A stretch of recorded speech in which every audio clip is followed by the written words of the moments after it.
Hi, I'm Brian Haberlin, and I want to tell you a little bit about my new book coming out in October, Hellcop. Hellcop's been rattling around my brain for decades. When I launched Avalon Comics with Whilce Portacio, Hellcop was one of the initial launches, but I was wearing a lot of hats back then. So I gave over the reins to Joe Casey and Gilbert Monsanto, and they did a great job, but it was my baby. If you look at sketchbooks I've done over the years, there's Hellcops throughout. There are pages started, stories started. So let me tell you a little bit about the story. Discovering a whole new world that had only previously existed in our collective imaginations. A tale of adventure, betrayal. Hell's just another place, another planet with native creatures most on Earth would call monsters. And humans that have been there as long as they've been here. Doctors, lawyers, maybe too many lawyers.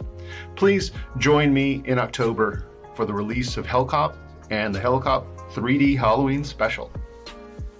Hey, I want to say thanks for watching, and I really hope you can go and ask your retailer to pick up Hellcop for October. There's going to be a 3D version with 3D glasses and the whole 9 yards, and the regular version, of course, too, with some pretty fun covers. Thank you for your attention, your support, as always, and hope you guys have a great day.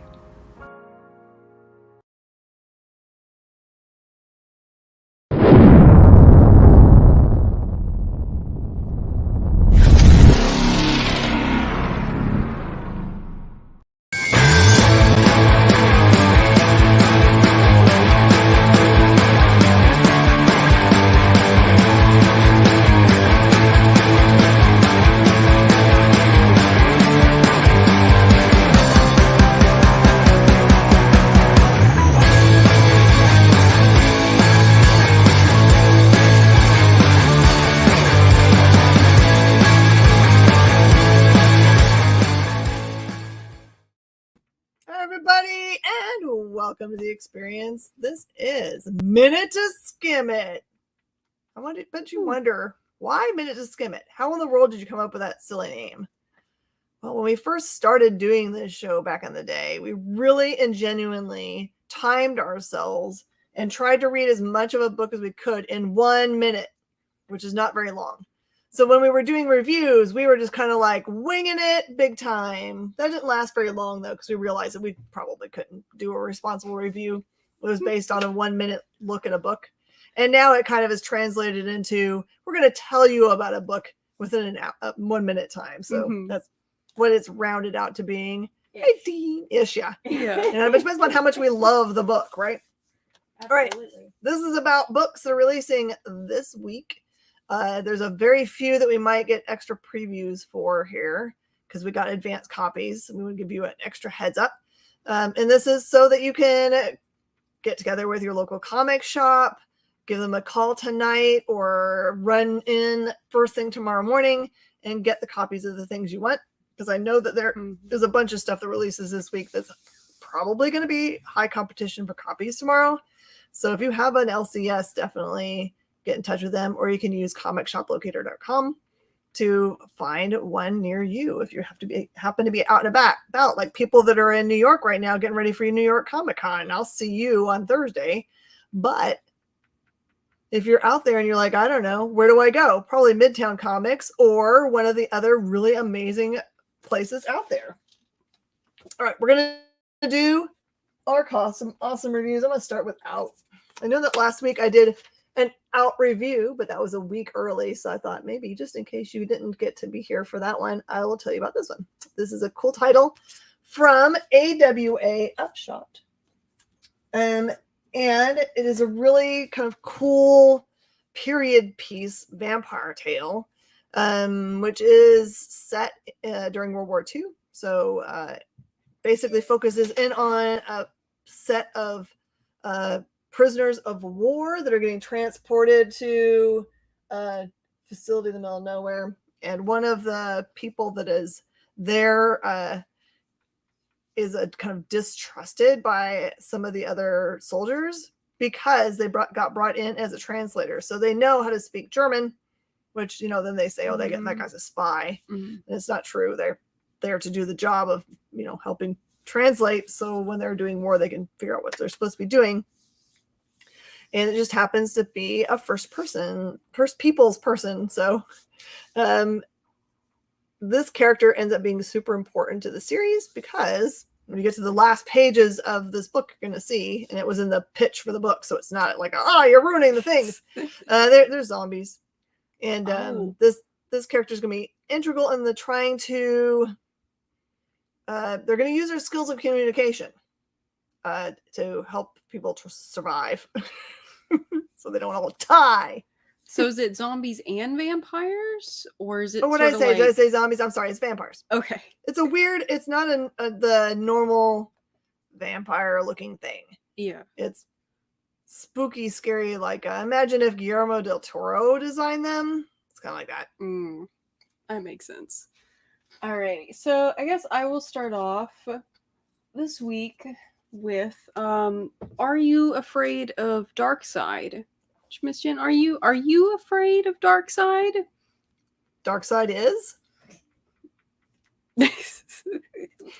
And well, so this one is really, really good. It's a one shot and it's thick. Like you can probably see that it's hefty. We don't even have a board on this because it's a pretty thick guy, and it was really, really good. I don't know if I'm afraid of Darkseid after reading this. His story where he showed up in this, because it's sort of it's a bunch of short stories, and it's basically the Teen Titans sitting around telling stories over a campfire, which is so fun. And it goes like through ghost stories. Yeah, well, it's all different stories. Obviously, like one of them tells a story, and then they're like, "Oh, that's not scary. Let me tell a story." But it just. They're not like usual ghost stories. They all have like the DC characters in them, and there's an awesome one. Actually, the one that Darkseid is in has Harley Quinn in it, and that one was so good. It's an awesome one, and it's really fun, and it's got me in the mood for Halloween. Like I've been feeling a little spooky, but now I read this, and I'm like, I'm ready.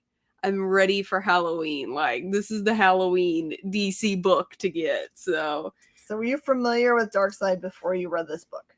No. Okay. Were you dissuaded from reading the book despite not having anything to know about Darkseid? No. Okay, so there you go. If you're wanting a place to jump into, don't be afraid of not knowing who Darkseid is. Yes. Yeah, it definitely does give like a little bit of backstory, but as I'm coming into comics and I don't have a huge DC background, so it was a lot of fun. And that looks like Nick Barucci says he was afraid of Darkseid in Legion of Superheroes. Great Darkseid saga. So you can go find those books in your back issue bins, unless it's really rare, and then no. Okay, what's next? What in the world has happened in my piles? I know. Oh, I did read that one. I was like going, Arkham City. I don't remember reading that book. I did. Oh, yeah, I did. Arkham City, The Order of the World is another super spooky book to get you in the mood for the season. It's not set up as a Halloween book, by the way. It just happens to be set in the spookiest of all places. The book basically starts kind of in the middle of the action, and it appears that, and they don't really ever make it straight who is the person who does it, has released some kind of deadly gas inside of Arkham, and all the people that are, I don't know, they're not prisoners there. The people that are held there, many of them die, along with their doctors and caretakers. And there is one doctor who was not at work on that day, so they've got one, psychologist in all of the DC universe, I guess, that survived. And then there are a few of the people that were being cared for there. There's some of the scary ones that you don't think about very often. And so it just kind of like, basically it's them trying to gather them back up from them having escaped. It's kind of a neat look at them, honestly, because some of them that escape don't go to like doing crazy stuff. They just like, I think they've thought they haven't been rehabilitated, but they've decided that they don't want to go back there. So they try to have semi-normal lives, but there are some of them that are full-on nut jobs and should go back there right now, which is the reason why it's a scary, fun book to read. Is it a number one? Mm-hmm. Is it I see. It says one of 6. Mm-hmm. So nice. Yeah. And the art style is really cool. To me, it's the most like, and I'll be laughing if it's actually the person. Nope. Illustrated by Danny, but it feels a lot like Frank Miller. Nice. There's a Sin City gritty, cubey looking art. Oh man. Mm-hmm. Well, since you're talking about the gritty things, I'll go to my gritty, tough book that I read this week called South Side from Advent Comics. And this one is like, it did remind me of Sin City when I was reading it. In a way, because it has very similar to let's see, what is it? The very first book, I believe, in the series where it's sort of the revenge tale, like there's a death that then triggers the main character to go on sort of a killing spree. And that's sort of what's going on in this. The main character, which I can't remember his name off the top of my head right now, but main character, this is him on the cover. He's already a tough guy in the DMV area. So that's DC, Maryland, Virginia, for anybody who's from there. And he's out there just kind of being a tough guy. And then someone close to him is murdered. And then basically this first book is him going through that, his first steps, introducing you to sort of the players in the area, these different gangs, these different people with like, all these different motives and goals.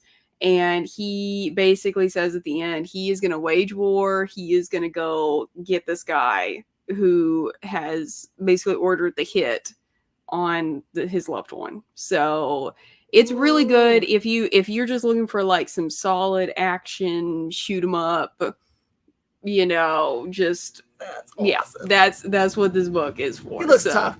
Yeah, he's like Punisher, but with no skull on his chest.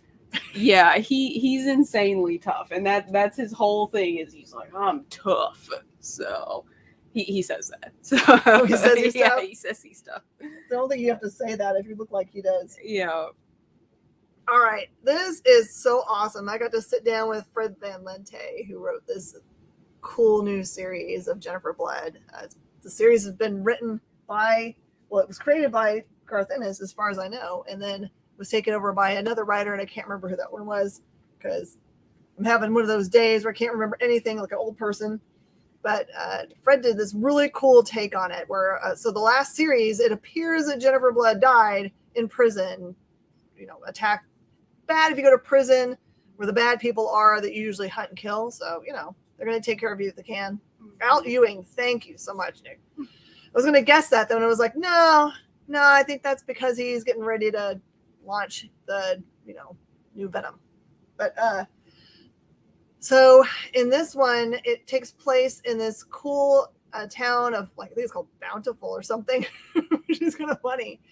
But it's where all of the mob guys get sent if they're put into witness protection, which is like weird. Why would you put them all in the same town? Because surely they're not all on the same side of the mob, but like different factions. Anyway, that part's not accurately described in this book, but there are mobsters that have been showing up dead, just in like the most horrific ways possible. And everyone kind of speaks about Jennifer Blood kind of like the bogeyman, right? Mm-hmm. It's like, was she ever a real one person, or was she always, it's Immortal Hulk that of Immortal Hulk. But Ewing's going to Venom, right? I'm not dumb. Pretty sure he's going to Venom. So there is another player in town besides this. Is it Jennifer Blood or not? And then it gets set up, just beautifully set up to be this whole, like, we don't know who Jennifer Blood is or isn't, but this other person that comes into town to take care of whoever that might be is so boss. So it's going to be a girl fight, just saying. So there's somebody being sent in to find Jennifer Blood if whoever she is there. Whoever the person is that's there, that's killing people. That's awesome. Yeah. Okay. Thank goodness, Nick. I was like, please, just put me out of pasture now. I can't remember who's on what book. That's right. With Rom V. Sorry about that. All right. So next one I'm going to show is going to be this one. So this is Intrusion, the new book from Heavy Metal. So this one, I'm going to take it out. I'm not going to open the comic, but I need to take it out of its bag and board because this one. Is there something special about it? This one, so I just picked up this book. I didn't know anything about it. So I'm like, oh, look, all right, that's the cover. I was like, oh, cool. It's got a double cover. It's a flip cover. That's neat. Oh, that's sort of a neat thing. Do you read it forward and backward? Please tell me you do. You do. And I didn't even realize it because I'm just here. I've got my big old stack of comic books. So I started reading on this side.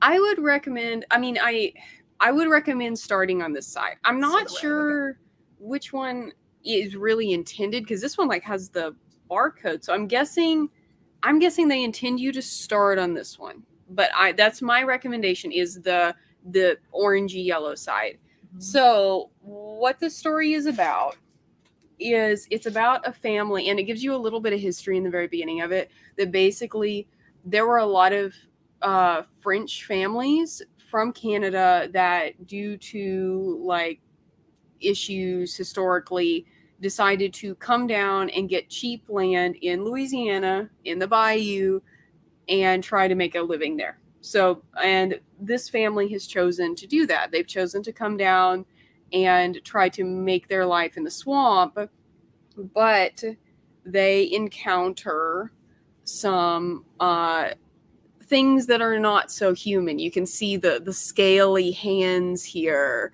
and it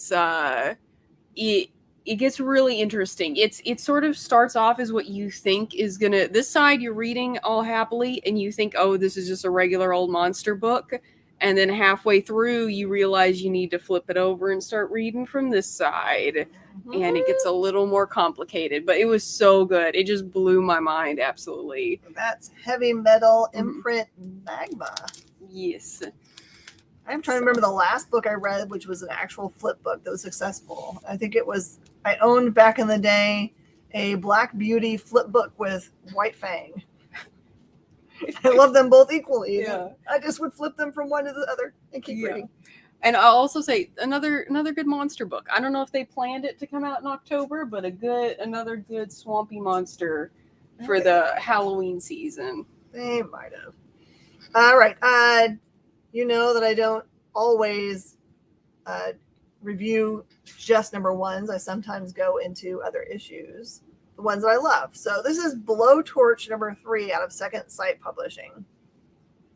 by my man Paige. This book, all you really need to know is that the main character is a pretty damaged character that was horribly burned and now is just super ultra violent. So if you love lots of super action battle scenes and not as much, dialogue, you don't like dialogue heavy books, you just want to get to the kicking the butts, Blowtorch is the book for you, because it does have a storyline and a plot, but you'll find yourselves just really enjoying the fight scenes that feel very awesomely choreographed, just like random like image on page. Yeah, it's like they were trying to do like the real thing. So that was a great one. You should try that. All right, let's see, what am I gonna do next? I'm gonna do, let's go ahead and do Chicken Devil next. This one I had no idea. It's one of those, I just picked it up. I didn't know. This book is wild. I was sitting there reading it, and Hannah was across the table from me. I'm sitting there like, they did. What's he doing? Oh my goodness. I was like having an interactive, like vocal experience, like with this book. This book is so wild. I'm gonna describe it as if Breaking Bad, Arrested Development, and a chicken restaurant had a baby. It would be this. Because from Breaking Bad. Yep, and they make a reference to that in here, but I don't know if maybe that's where they got the idea to write this, but basically it's about a guy who runs a really successful fried chicken restaurant, and then something happens in one of their warehouses which leads them to understanding that drugs have been smuggled through the chicken boxes, which from what I understand is what happens in Breaking Bad, because that's what they say in here. They literally say, oh, this is the plot of Breaking Bad. But it's got really dark humor. The guy is just kind of a regular guy going around, but then he starts getting involved with all these drug dealers and all this crazy stuff happens, and he's trying to get away from them. He does wear the chicken suit on the front. This is not false advertising. He does put on a chicken mascot suit to disguise himself at one point. It's not a very good disguise. Spoiler alert, but yeah. Just so you guys know, there's a little bit of jankiness in the supply chain. So there is another cover that's going to be coming out of this one. Mm-hmm. If you were fans of Bunny Mask, also from Aftershock, you remember that they had a variant cover that had a cutout bunny mask. I know that there's a Chicken Devil Mask variant. Yeah. Oh my God. It's just been, caught in the hole, like all the books are a little bit slower to come out through the printer. So I'm so excited. Hunt it down. But don't then put on the chicken mask and go gun people down, please. We don't need that violence. Mm-hmm. All right. Just so you guys can get all warmed up to the idea, the regular release of this book hasn't happened yet, but you should think about putting this on your wish list or your pull list. This is the full book of Unicorn. I think that it was really slated for a younger crowd, but I don't feel like that's what they should have done. I think it's fine because there's nothing bad in it. But I think that they should have put this on the adult racks for adults to read, and so it doesn't get lost over in the kids section. Because this is really about a little girl who inherits a stallion horse who has like a little nub on his head right in the middle. And he is a cussedly mean horse. So ugly, and I don't know. They don't like each other at all, which is so weird to me, because aren't all little girls in love with all horses? It doesn't really matter, right? I guess not in this case. And when she hurts herself, and the horse seems to heal her. So there might be something more to the horse than she originally thought. And of course, with a name like Unicorn, the whole question through the whole book is it unicorn or isn't it? But it's a really awesome read, and as the first issue has come out, I could probably show you what the art style is here. Here's them having a bad interaction. He's a cussedly mean horse. Rah. He looks mean. He has a mean face. But anyway, be on the lookout for that. That is a Scout trade paperback that is on its way to racks near you. All right, now I'm gonna do one that a lot of people have been excited for, which is Soul Plumber. Already people have been coming in, and I don't even know, are they even out on the racks yet here? Well, so there are some. So the actual physical release date for all of DC is Tuesdays, but many local comic shops, just so they don't have to do 2 processing days, do it on Wednesday with the rest of the books that come out. But since the release dates for everything are going to get kind of weird, like there are many distributors now, and they all send things on different days. Who knows? Call up your LCS and make sure when it's going to be on the rack. All right, so this is Soul Plumber, made by and written by the hosts of Last Podcast on the Left, which is why everybody is so excited about it. Let's just be real, you know. And so I started reading it. I mean, you know, I'm a big fan of the podcast. So I thought, okay, I kind of am going to know. Well, I guess I kind of had a feel for it. And when it starts off, I will say that it seems like in the first few pages, it's just going to be basically a satire of religion. So not necessarily the best for people who are strong churchgoers. What are you talking about? I'm a strong churchgoer. I love it when it gets made fun of. It's like, well, I want people to think about what they believe in. Yeah. And so you really think in the first few pages, like, okay, they're going to lean hard into this. This is what it's going to be, kind of, you know. And it's not. It's so much more than that. Like, as the goes on, there's a lot more, because I kept wondering, like, what in the world, like, Soul Plumber meant, you know, as it went through. And it's got a real supernatural, like, weird machines doing stuff, you know, like supernatural entities thing that comes in. So it's so cool. It's definitely, like I said, you start reading, you think it's going to be one thing. I'm so excited for the rest of the series. It's a 1 in 6, so it's not like this huge long series that's going to go on forever. But I'm so excited for the rest of it because they are taking it in a really interesting direction. But in basically all it's about, the main character is a guy who got kicked out of seminary and now works at a gas station. And that's basically his life. You know, I can't say too much more about the plot without giving it away because his life's very simple in the beginning. He just works at a gas station and tries to, you know, save everyone around him. So, but yeah, it's really, really good. It was very good. I'm really excited to read the rest of the series. I'm telling you right now, I had people this morning kind of wandering around the store. Do you have your DC books out yet? I'm pretty sure I knew which one they were after. Yeah. All right. Suicide Jockeys by Source Point Press. This is a number 2. Number 1 was intriguing enough to me that I really wanted to read number 2. So this group of people that drive, I don't know how to explain these things. Imagine floating tanks, I guess, that went through time to go and take care of some giant threat. I don't want to mess up number 1 for you in case you want to go read it. And things kind of work out, kind of don't.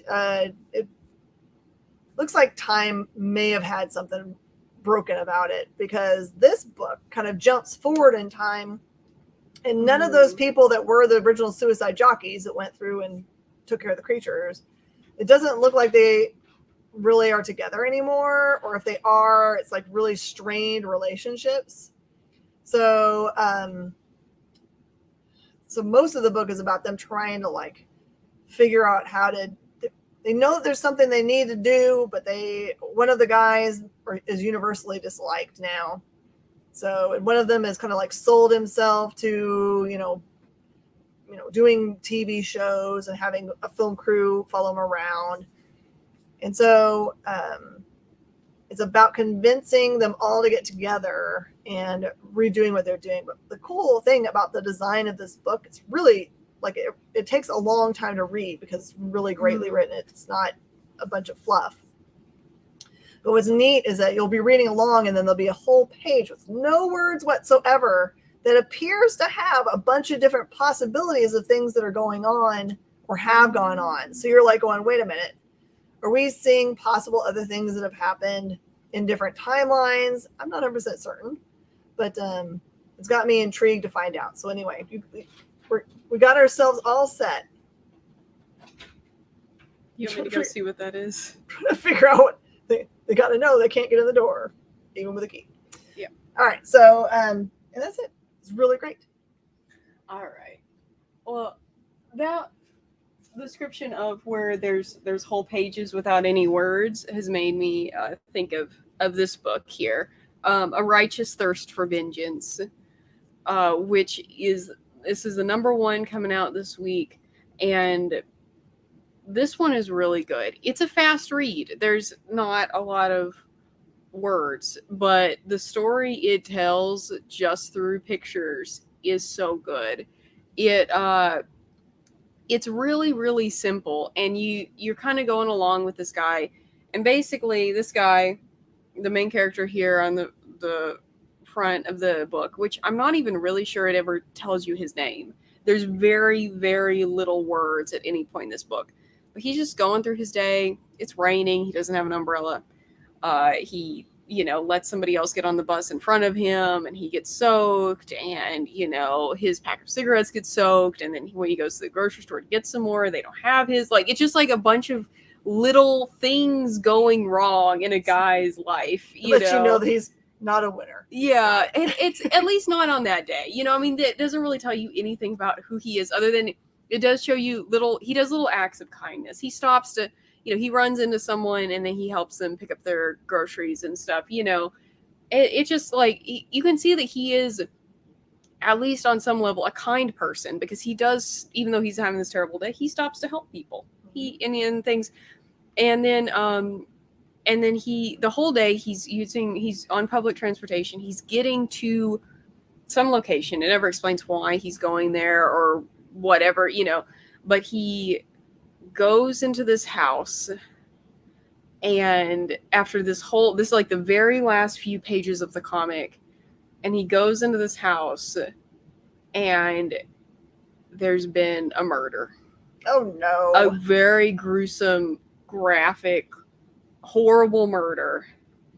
And all of a sudden everything from his day comes together. The aspects of it come together, like in him seeing that murder. And it's so good. This first book tells you basically nothing. Like, I mean, it's just a total lead up, but it's absolutely perfect. It barely any words, and it tells you a whole story. You know this character by the end of it. You don't know his name or what he does for a living, but you know him. And it is so good. I'm so excited. He's in a horrible position. I got to read #2 to get him out of it. So, Oh. Anyway, all right. I'm gonna just keep on going, and then she can catch up on the next one when she gets back. Let's see here. So, my next one I'm gonna be doing. Let's see. I think she's coming back. You back? Oh, keep going. All right. So this next one is going to be Dirtbag Rapture, which I thought, I mean, just reading the title, I thought this was probably going to be something about, like, the rapture where everybody gets taken up and everything, and maybe about the people who got left behind. But actually, this book is about ghosts. Oh. And it's so good. And I personally, I love stories like this. The main character, her name is Kat, and she is able to see ghosts because she died in a bathroom from doing too much cocaine. Oh, and golly. so and then she woke back up. So she has some issues with substance, even though she's already died and come back alive from them, but she's kind of continued. But she didn't learn a thing, did she? Yeah, and basically, yeah, who are you gonna call? All of the ghosts call her. That's who they call. And she's able to see ghosts and interact with them. They're able to see her. And the rules of ghosts in this world are they can't leave from where they died. Like, they died on the other side of the country from their family. they can't go home. But for whatever reason, she is able to take ghosts with her. So she basically cuts deals with ghosts. For what? Drugs? Not for drugs, but but I mean, it's not that much better. It's basically for money. Like, I mean, it's To like buy drugs. because ghosts, they don't care if they spill the tea on someone, and maybe she goes and does blackmail on people. Like, she's not necessarily a good character, but yeah, and so that's the payment the ghosts give her for getting them from one place to wherever they want to be.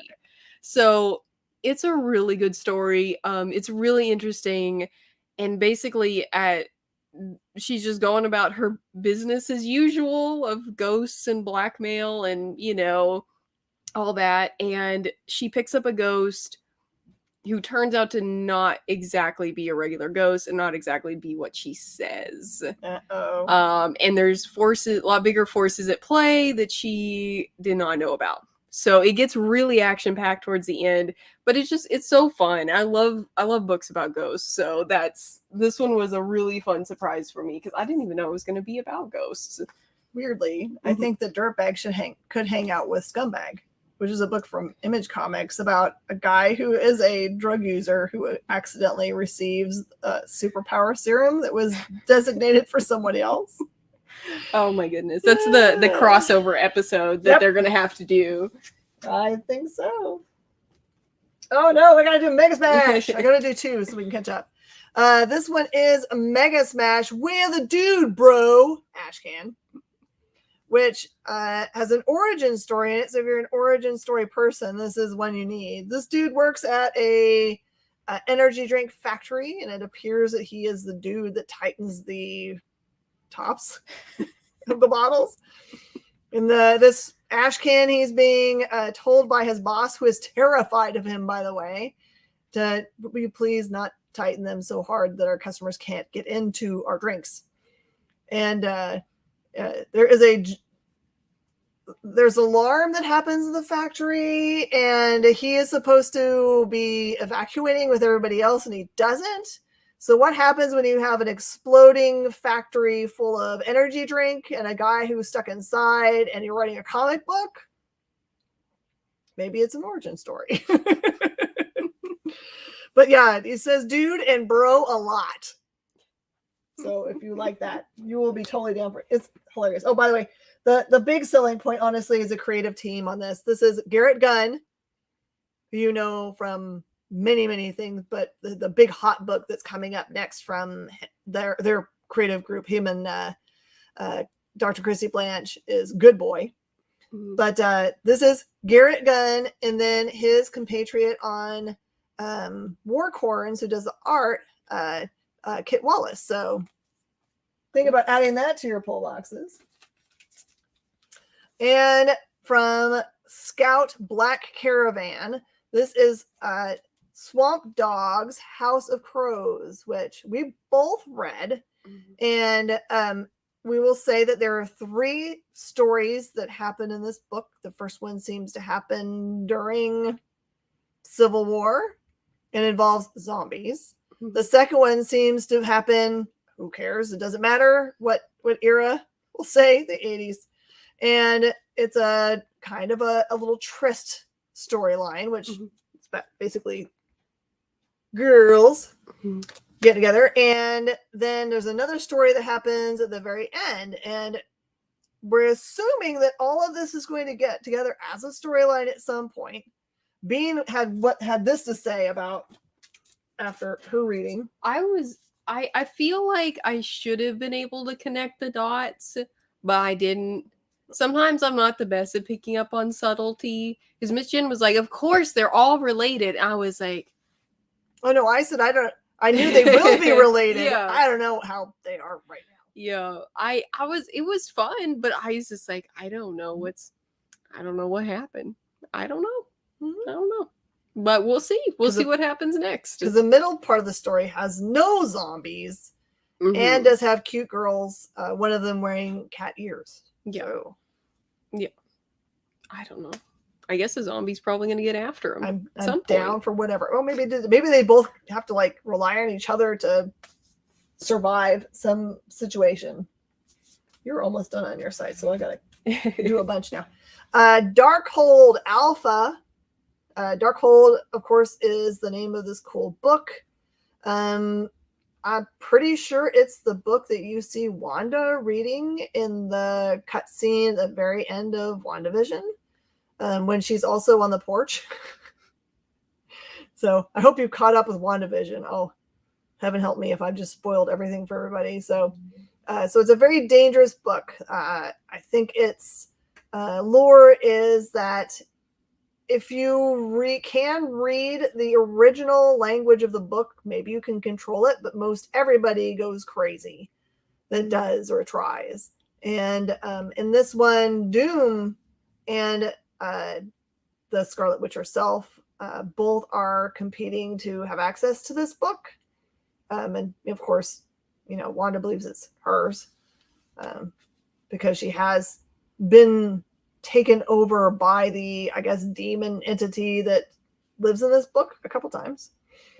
And I will tell you, as a heads up warning, there is a new team that appears at the end of this book, starring bizarre, dark versions of characters you may recognize. And this one I was super excited to read. This is Hath No Fury by Action Lab. I thought I was reading a specific kind of book, but then after reading this, I don't think that's where it's going. So it is about these two women. They're both from societies, kind of feels like Viking-ish, or medieval, where the blonde warrior there feels very strongly, you can tell from her text blocks, that women have a need to like be their warrior selves and to do their part in, protecting everything. And then the other warrior woman also has a child, and so her focus is on her child and upbringing of her child. And they both have misunderstandings of each other's motivations about those things. So the blonde warrior woman thinks that the woman that's had a child is like kind of like not doing the right thing. And then the woman who has had a child doesn't understand how in the world the blonde warrior woman could ever not, give up the opportunity or have the opportunity to like create a life that you can, mold. Yeah. To be the next warrior, I guess. So they actually they go on an adventure together on accident. And I won't tell you how that happens, but that's the fun of reading this story. But it really is kind of them, even to the very last page, they dislike each other. So if you get stressed out by sitcoms in which there's conflict the entire time, no matter how sweet it is and the laugh track behind it. Yeah. Like my husband's watching one right now on Netflix, and I'm like, I can't watch it. Cannot watch it with you. Yeah. Ugh. Because it's always about the little biting. Yeah. But yeah, it's like that. So if you like the little biting sitcom with a bunch of battle women in it, you will love it. Enemies to friends, slow burn. Yeah. Yeah. Eventually, I'm sure they'll realize they need each other and understand each other's positions. Yeah. Alrighty. So I guess the last one I have over here is Billy the Kit, which you got to read early. I read it today, and like everybody, we'll get to read it tomorrow because I believe tomorrow is the release date. Is it? Oh, okay. So this one is really good. I kind of have a confession. I'm a little bit scared. The mascot. The mascots, like the football mascots. Yes. I'm kind of scared of those. Oh, well, I'm glad that you did not read Willy's Wonderland. Then. Yeah. And some of the faces and the rabbits at first reminded me of the mascots and the way they draw the face. So I was a little unsettled at first. So if you're scared of mascots, stick with it though. It's really good. It's really incredible. A little scared of mascots though. But basically the main character, he's just a little guy, he's a little rabbit, and he's out there on the farm with his family, but he's kind of a little sickly guy. And so, and it's all very anthropomorphized, where all the rabbits are talking and they're wearing clothes and they have uh human qualities from the beginning. And he has to stay inside in the burrow because he is not feeling well, and the rest of the family goes out and they have this big feast planned. There's a big celebration. And something bad happens to them, which I don't know if it's too much of a spoiler to say, but I mean, I can't talk about too much without saying that, but something very bad happens to the entire family, and he emerges to discover that, and begins to learn that there's something much bigger, like very big monstrous presences in the world that he didn't know were there. And he meets someone who's going to kind of teach him how to fight these things. And it's a really good, like, opening story of someone just going from very small and very weak to, you can see, like, he's going to be awesome. He's going to be so cool and just kick butt. So I'm really excited. I'm so excited to read the rest of the series. Like I said, even though I'm a little scared of mascots, but that's okay. It was worth it. That's by our friends at Blue Juice, who have done really great series like The Accelerators and Bonnie. And I feel like they haven't put out a brand new property in quite a while. But if you look at the lineup for them, it looks like they were just kind of like making sure they had a bunch of stuff ready to go. So they spent the last couple of years creating, it looks like. So super happy for that. I mean, the artwork in this is beautiful. It is so realistic. Like, it is so beautifully drawn. Like, I could see it taking a long time. Like, it's really nice. Yeah, like if you wanted to have like a genre for it, maybe if you had a samurai western. Oh yeah. Yep. That's my only kind of like put those things. It's definitely western. Definitely western, but I think samurai too. Bountiful Garden #2 from Mad Cave. When we last left our intrepid crew of young people, remember they were in a spaceship bound for the planet that they were to colonize, and something stopped their ship and made the engines not work anymore. So they had to go down to the planet where they were, and they're all young because they were slated to be asleep for a long time, and they needed to be able to, when they got where they were going, to have all the skills they needed to create their new society. So they're all well capable young people. So they have like people there would be in the traditional roles of an adult crew. They're all completely trained. So it's the story's a little bit, I feel like, the normal thing that happens when you've got yourself in a bottle episode where everyone's fighting against their types. And also this is very psychological horror, because you know that from the way the action is going that there's something that has caused the ship to stop. It wasn't just like a regular engine breakdown, because I can't find anything that's really wrong with it.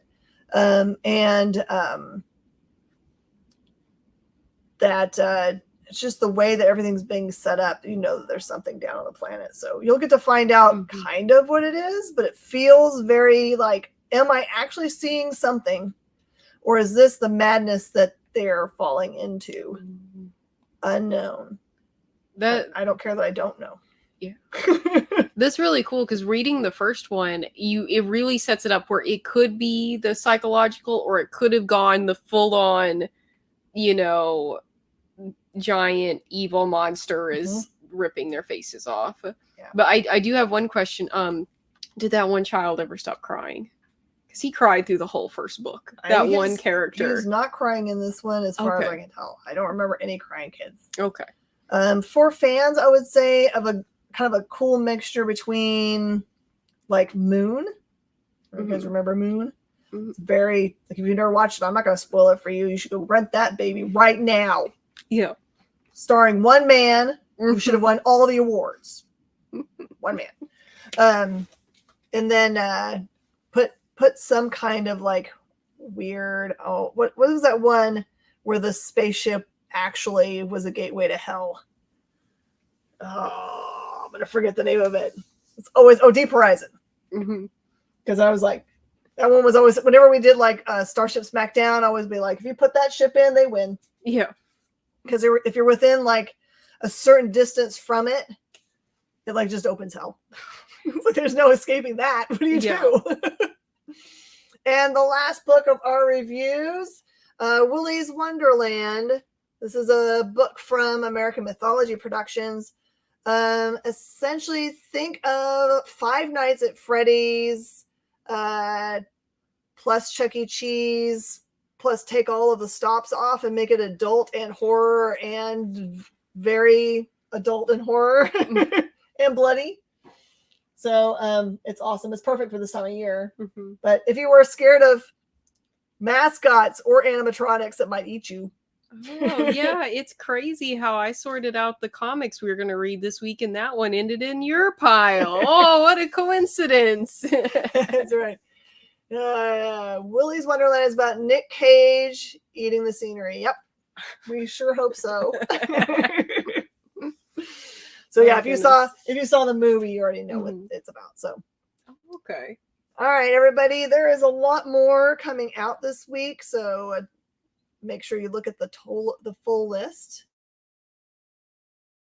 I know that things might be a little bit weird. Be aware that there are some titles that came out this week and last week where we got some of the covers, but the rest of the covers are still being printed. So don't freak out if you ordered all covers for a specific book and you only have B in your box. It is because A and C have not arrived, but will. So don't worry. If you want to know more information, a great place to look is Previews World. They've you can search this week's books and next week's books, and it'll have a full description and a picture of at least the main cover. Unless something really crazy happens, sometimes they don't have images, but most of the time they do. So I have been Miss Jen, and this is Bean. Hi. This has been Minute to Skim It. Thank you for joining us on this awesome thing we call the experience. And we hope you guys like and share it, and tell your friends all about the cool reviews we do. See you guys next time. Bye.